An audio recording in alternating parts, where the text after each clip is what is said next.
கலங்கரை சொந்தங்களுக்கு அன்பு வணக்கம். கலங்கரை பார்வை நிகழ்ச்சிக்கு உங்களை வரவேற்பதில் மகிழ்ச்சி. இன்னைக்கு இந்த காணொலியில் நம்ம எதை பத்தி பார்க்க போறோம் அப்படின்னா, நம்முடைய முதல்வர் திரு ஜோசப் விஜய் அவர்கள் பாத்தீங்கன்னா திருச்சி கிழக்குல மிகவும் காட்டமாக பேசியிருக்கிறார். நாங்க ஏற்கனவே நம்முடைய சேனல்ல வீடியோ வெளியிட்டிருக்கோம். விஜய் அவர்கள் மக்களுக்கு நன்றி தெரிவிக்கும் விழாவிற்காக இங்க வரல. விஜய் அவர்கள் தேர்தல் பிரச்சாரத்தை, இடைத்தேர்தலினுடைய பிரச்சாரத்தை முன்வைத்துதான் இந்த திருச்சி கிழக்குல தன்னுடைய தேர்தல் பிரச்சாரத்தை ஜோசியர் சொல்லியிருப்பாரு. இன்னைக்கு நல்ல நாளா இருக்குங்க, இன்னைக்கே உங்களுடைய பிரச்சாரத்தை ஆரம்பிச்சிடுங்க, அப்பதான் இந்த 5 தொகுதிகள்லயும் உங்களால வெற்றி பெற முடியும் அப்படின்னு சொல்லிட்டு அந்த பண்டிட் ஒருத்தர் இருக்கார் இல்லையா, அவர் சொல்லியிருப்பாருன்னு நினைக்கிறேன். ஆகவே அந்த அறிவுறுத்தலின் படிதான் விஜய் அவர்கள் தன்னுடைய முதல் பிரச்சாரத்தை திருச்சி கிழக்குல தொடங்கி இருக்கிறார்.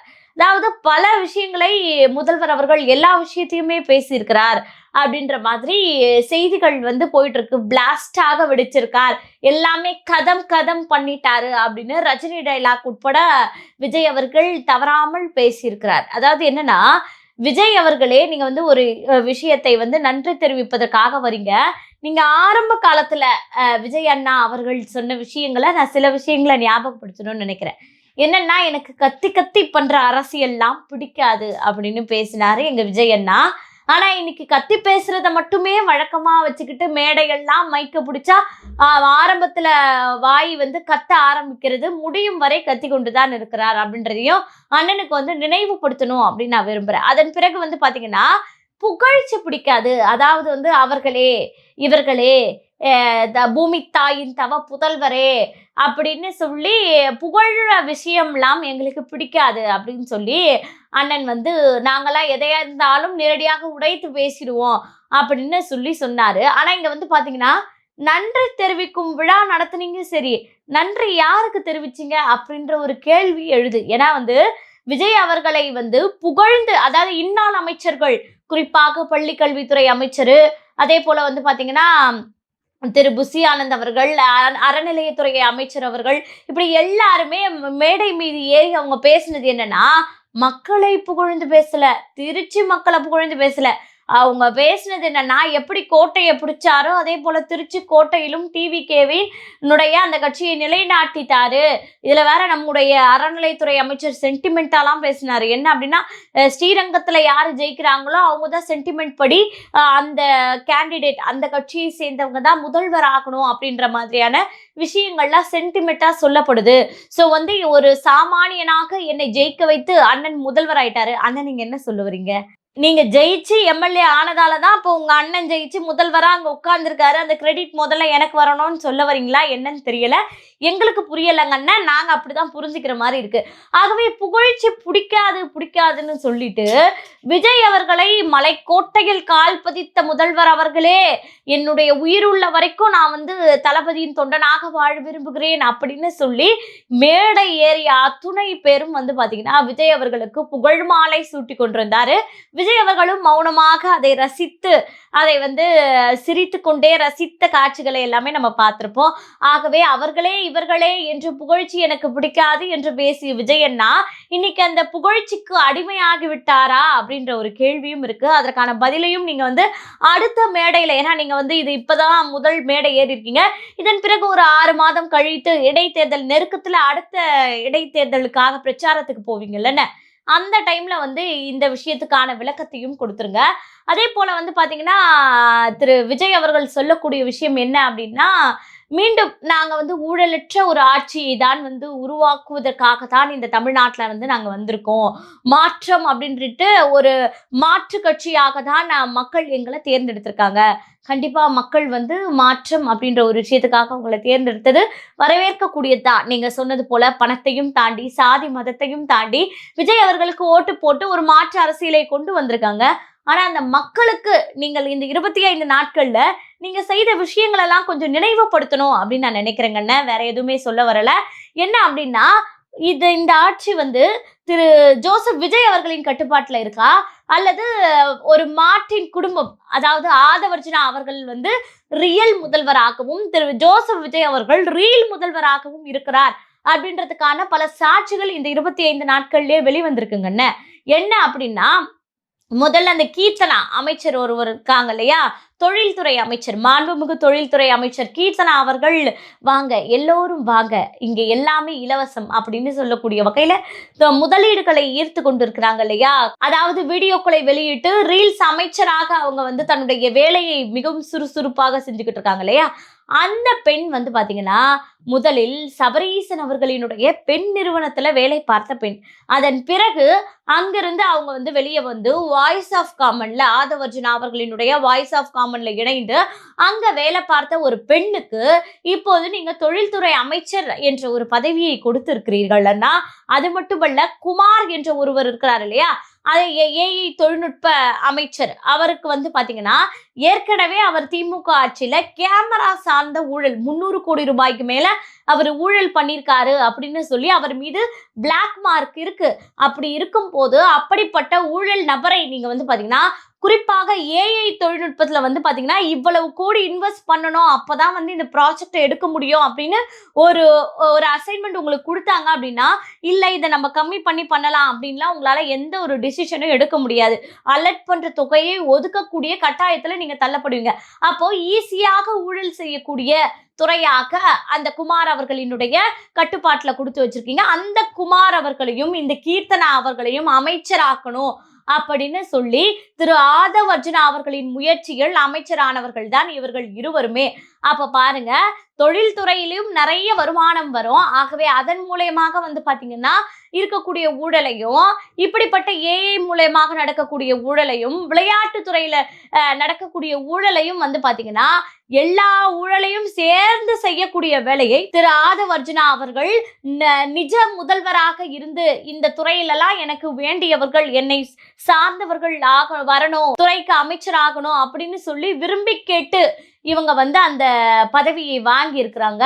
இப்போ சொல்லுங்க, இது ஊழலற்ற ஆட்சியா? அப்படி இல்லை அப்படின்னா இதற்கான விளக்கத்தை திரு ஜோசப் விஜய் அவர்களே, இல்ல மாண்புமிகு அமைச்சர்கள் அவர்களே, இதற்கான விளக்கத்தை நீங்க உங்களால கொடுக்க முடியுமா?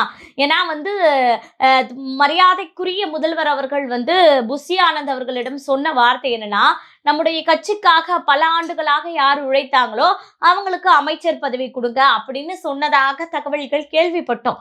ஆனா இப்படிப்பட்ட பண முதலைகள், இப்படிப்பட்ட ஒரு குடும்பத்தின் கட்டுப்பாட்டில் இத்தனை அமைச்சர்கள் இருக்கக்கூடிய இந்த துறைகளை வழங்கியது எப்படி அப்படின்ற ஒரு கேள்வி இருக்குல்ல. இதற்கான விடையை அமைச்சர்களாகிய நீங்களும் முதல்வராகிய நீங்களும் தான் பதிலளிக்கணும் அப்படின்னு மிகவும் தாழ்மையுடன் கேட்டுக்கொள்கிறோம். அதே போல வந்து நீங்க என்ன பண்ணீங்க அப்படின்னா, டிவிகேவுக்கும் டிஎம்கேவுக்கும் தான் நீங்க போட்டீங்க அப்படின்னு சொல்லி மீண்டும் இடைத்தேர்தலின் பிரச்சாரத்தை நீங்க வந்து இந்த இடத்துல பண்ணியிருக்கீங்க. ஆனா இதை உங்களுக்கு சொல்றதுக்கு எப்படி வாய் வந்தது? கொஞ்சம் கூட கூச்சமா இல்லையா அப்படின்னு கேட்கக்கூடிய வகையில தான் இருக்கு.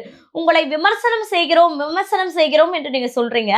அதாவது நீங்க டிவிகேவுக்கும் டிஎம்கேக்கும் போட்டி என்று நீங்க எப்படி துணிச்சலா பேசுறீங்களோ, அப்ப அந்த டிஎம்கே ஆதரவில் இருந்து டிஎம்கேவினுடைய அந்த அரவணைப்பில் வெற்றி பெற்ற கூட்டணி கட்சிகளை இன்னைக்கு உங்களுடன் சேர்த்து கொண்டு ஆட்சியில உட்கார வச்சிருக்கீங்க. அதை நீங்களே சொல்லிட்டீங்க. ஆதரவு கொடுத்ததுதான் கொடுத்தீங்க, இன்னும் கொஞ்சம் அதிகமா ஆதரவு கொடுத்திருந்தா இப்படி எல்லாரையுமே கெஞ்ச வேண்டிய நிலை எனக்கு ஏற்பட்டிருக்காதே அப்படின்னு சொல்லி அதையும் நீங்க இந்த மாநாட்டுல சுட்டி காட்டி பேசிட்டீங்க. ஆகவே நீங்க வந்து எதிரி என்று சொல்லக்கூடிய அந்த டிஎம்கேவினுடைய கூட்டணி கட்சிகளை, குறிப்பாக ஸ்டாலின் அவர்களினுடைய வாழ்த்துக்களோடு உங்களுடன் வந்து இணைந்த திரு தொல் திருமாவளவன் அவர்களையும், கம்யூனிஸ்ட் கட்சிகளையும், காங்கிரஸ் கட்சிகளையும் உடன் வைத்துக்கொண்டு, ஐயுஎம்எல்லையும் உடன் வைத்துக்கொண்டு நீங்க என்ன பேசுறீங்க அப்படின்னா, மீண்டும் மீண்டும் சொல்றேன், என்னுடைய எதிரி டிஎம்கே தான். இன்றும் களம் வந்து பாத்தீங்கன்னா டிவிகே விசஸ் டிஎம்கே என்று தான் இருக்கிறது அப்படின்னு சொல்றீங்களே. இதே முடிவை திரு முதல்வர் அவர்களே, நீங்க என்னால இந்த மைனாரிட்டி கவர்மெண்டா தான் இருக்குது, என்னுடைய மெஜாரிட்டியை காட்ட முடியல, நான் வந்து பதவியை ராஜினாமா செய்கிறேன், மீண்டும் ரீ எலெக்ஷன் வைங்க, அது வரைக்கும் வந்து கவர்னர் ஆட்சி நடக்கட்டும் அப்படின்னு சொல்லி துணிச்சலா நீங்க வந்து உங்களுடைய பதவியை ராஜினாமா செய்துட்டு எந்த ஒரு கட்சியினுடைய தயவிலையும், குறிப்பாக நீங்கள் எதிரி என்று சுட்டிக்காட்டக்கூடிய அந்த எதிரியினுடைய சின்னத்தை வைத்து, திமுக என்ற கட்சியின் பெயரை வைத்து வெற்றி பெற்ற அந்த கூட்டணி கட்சிகளின் தயவு எனக்கு வேண்டாம் அப்படின்னு சொல்லி உதறி தள்ளிட்டு நீங்க உங்க பதவியை ராஜினாமா செஞ்சீங்க அப்படின்னா நாங்க ஹேட்ஸ் ஆஃப் செஞ்சிருப்போம். ஆனா இன்னைக்கு எல்லாருமே கூட சேர்த்து வச்சுக்கிட்டு அதாவது எப்படி சொல்லுவாங்க, வெளியில வந்து எதிரி போல காட்டிக்கிட்டு உள்ள நீங்க வந்து பாத்தீங்கன்னா உறவாடி கொண்டு இருக்கிறீர்கள் அப்படின்றதுக்கு இதை விட சாட்சி வேற என்ன வேணும் அப்படின்ற ஒரு கேள்வி எங்களுக்கு இருக்கு. அதே போல நீங்க வந்து சொல்றீங்க திரு ஸ்டாலின் அவர்கள் தோத்ததுக்கு அவங்களுடைய குடும்பம் தான் காரணம். ஆமா, அவங்களுடைய குடும்பம் தான் காரணம். அவர்கள் செய்த ஊழல் காரணம், அவர்கள் செய்த மக்கள் விரோத செயல்கள் காரணம். நாங்க இல்லைன்னு சொல்லி மறுக்கல. ஆனா இதே ஸ்டாலின் அவர்கள் தோற்றதுக்கு மனம் வருத்தப்பட்டது நாங்கள் இல்ல, இதே முதல்வராகி ஜோசப் விஜய் அவர்கள் தான் மன வருத்தப்படுவதாக உங்களுடைய மிகவும் ஆருயிர் பண்டித் அந்த ஜோசியர் அவர்கள் ஒரு நிகழ்ச்சியில சொல்லியிருந்தாரு. விஜய் அவர்கள் முன்னாள் முதல்வர் தோற்றதற்கு மிகவும் மன வருத்தப்படுகிறார் அப்படின்னு. அதே போல அவரை சந்தித்து நீங்கள் ஆறுதலும் தெரிவிச்சிங்க. இதன் பேர் வந்து பாத்தீங்கன்னா நாகரிகமான சந்திப்பு அப்படின்ற ஒரு விஷயத்தையும் முன் வச்சிங்க.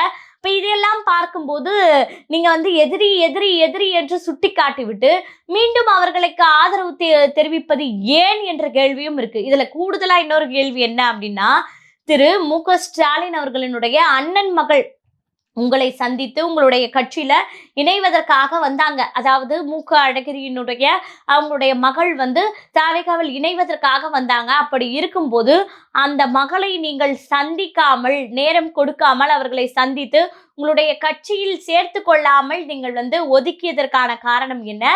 யாரை திருப்திப்படுத்த, யார் மனம் வருத்தப்படக்கூடாது என்று நீங்க அவங்கள உங்களுடைய கட்சியில சேர்த்துக்கல? இவர்களை வந்து உங்களுடைய கட்சியில சேர்த்து கொண்டால் திரு மு.க. ஸ்டாலின் அவர்கள் கோபப்பட்டுருவாரோ அப்படின்ற பயம் உங்களுக்கு இருக்கா அப்படின்ற கேள்வியும் எங்களுக்கு இருக்கு.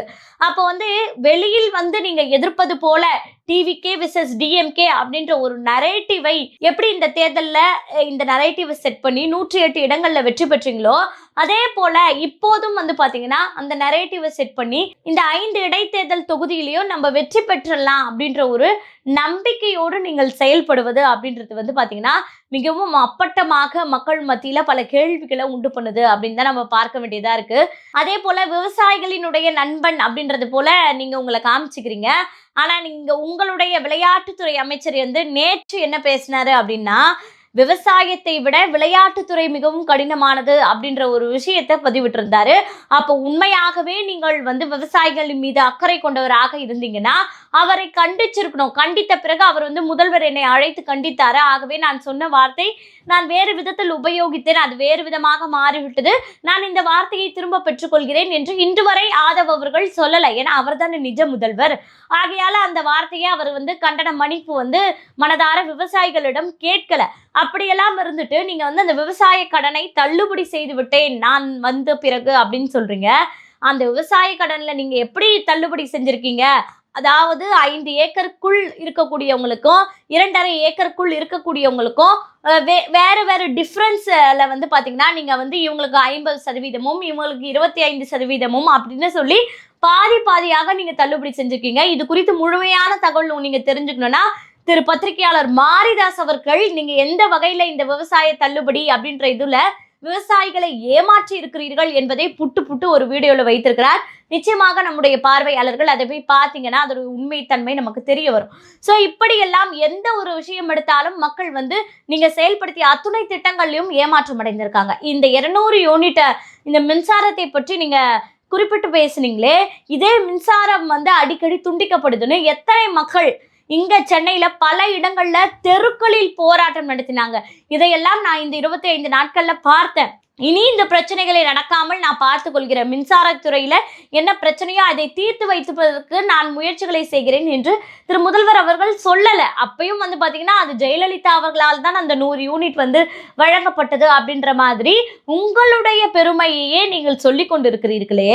மக்களுக்கு என்ன பிரச்சனை? இந்த 25 நாட்கள்ல வெறும் மின்சாரத்துக்காக மக்கள் ரோட்ல இறங்கி போராடக்கூடிய நிலை ஏற்பட்டுருச்சு அப்படின்ற ஒரு மிகப்பெரிய பிரச்சனை போயிட்டு இருக்கு. அதுக்கான வாய் நீங்க எதுவுமே திறக்கவே இல்லை அப்படின்றதையும் நான் நினைவுபடுத்த விரும்புகிறேன்.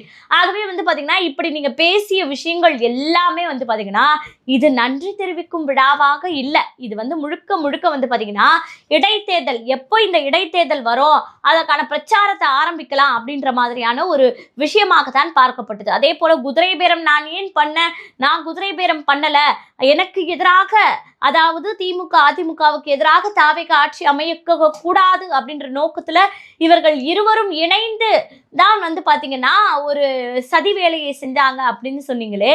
உண்மையாகவே நீங்க குதிரை பேரம் செய்யாத நபராக இருந்தார்னா நீங்க வருவதற்கு முன்னாடி ஒரு சோஃபா போச்சே, அந்த சோஃபாக்குள்ள என்னதான் இருந்ததுன்ற உண்மையையாவது நீங்க வெளிப்படையா பேசியிருக்கலாம் என்ன அப்படின்ற ஒரு கேள்வி இருக்கு.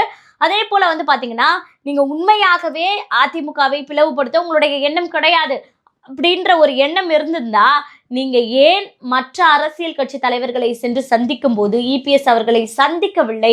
அதே போல சி.வி. சண்முகத்தை சந்தித்ததற்கான காரணம் என்ன என்பதையும் உடைத்து அந்த அரசியல் சந்திப்பினுடைய பின்னணியும் மக்கள் மத்தியில நீங்க தான் எதா இருந்தாலுமே வெள்ளை அறிக்கை விடுவீங்க, எதா இருந்தாலுமே வெளிப்படையா பேசுவீங்க இல்லையா? இதையெல்லாம் நீங்க வெளிப்படையா பேசியிருந்தீங்கன்னு வச்சுக்கோங்களேன், எங்களுடைய முதல்வர் இவ்வளவு வெளிப்படைத்தன்மையோடு இருக்கிறாரே அப்படின்னு சொல்லி நாங்க பாராட்டி இருப்போம். ஆனா நீங்க இறுதியாக சொன்ன விஷயம் என்னன்னா, மக்களினுடைய வாழ்க்கை முறைய நான் நிம்மதியான வாழ்க்கை வாழ்வதற்கான வழிகளை செய்து கொடுப்பேன் அப்படின்ற ஒரு வார்த்தையை நீங்க வந்து பயன்படுத்தி இருக்கீங்க. இப்பயாவது நாங்க வந்து திரும்ப கேட்கிறோம், இப்போ உங்களுடைய ஆட்சி ஆரம்பிச்சிருக்கு, ஆட்சி அதிகாரம் எல்லாமே உங்களுடைய கட்டுப்பாட்டுல இருக்கு, இனிமேலாவது தயவு செஞ்சு மக்கள் நிம்மதியாக வாழணும் அப்படின்ற ஒரு விஷயத்தை நடைமுறைப்படுத்தி கொடுங்க. அதே போல சினிமா கவர்ச்சி எல்லாம் ஒன்றும் கிடையாது அப்படின்ற மாதிரியான ஒரு விஷயத்தை விட்டுருக்கீங்க. அதுவும் ஆபாசமாக பேசக்கூடிய வார்த்தையை ஆபாசமா பேசாம அடக்கி வாசி பேசிட்டீங்க.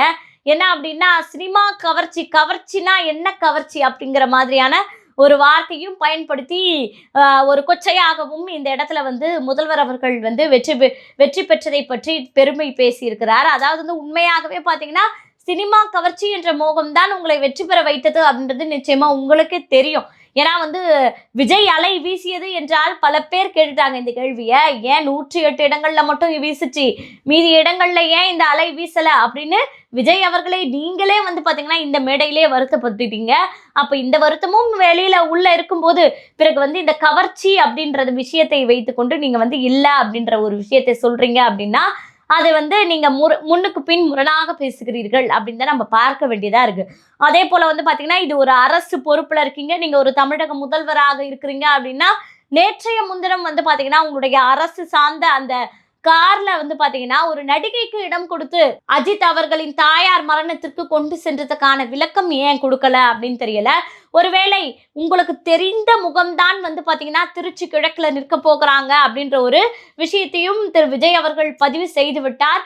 ஆகவே அந்த தெரிந்த முகம் இவர்தானா, திருச்சி கிழக்கு விஜய், அம்பா சமுத்திரம் விஜய் அப்படின்னு, திருச்சி கிழக்கு த்ரிஷா, அம்பா சமுத்திரம் த்ரிஷா அப்படின்னு இந்த 5 இடைத்தொகுதிகளிலும் வந்து பாத்தீங்கன்னா த்ரிஷா அவர்களை ஏதோ ஒரு தொகுதியில குறிப்பாக திருச்சி கிழக்குல நிறுத்துவதற்காக தான் நீங்க மீண்டும் மீண்டும் உளவியல் ரீதியாக மக்களை நார்மலைஸ் செய்து கொண்டிருக்கிறீர்களா அப்படின்ற வர கேள்விகள் பொதுமக்கள் வைக்கிறார்களோ இல்லையோ, டிவிகேவை சேர்ந்த நபர்களே இப்போ இதை குற்றச்சாட்டாக வைக்கக்கூடிய ஒரு நிலையை நீங்க உருவாக்கி இருக்கிறீங்க. ஆகவே இந்த உண்மையெல்லாம் நீங்க நிச்சயமா தெரிஞ்சுக்கணும்.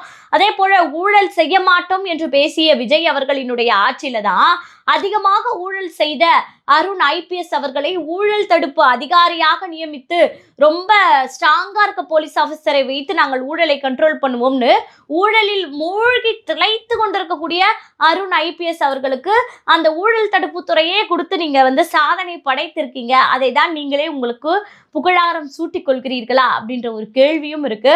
ஆகவே மக்களினுடைய ஒரு வெதும்பலாக கேள்விகளாக இப்படி பல கேள்விகள் இந்த 25 நாட்கள்ல டிவிக்கு ஆட்சி அமைந்த பிறகு மக்களுக்கு ஏற்பட்டிருக்கு.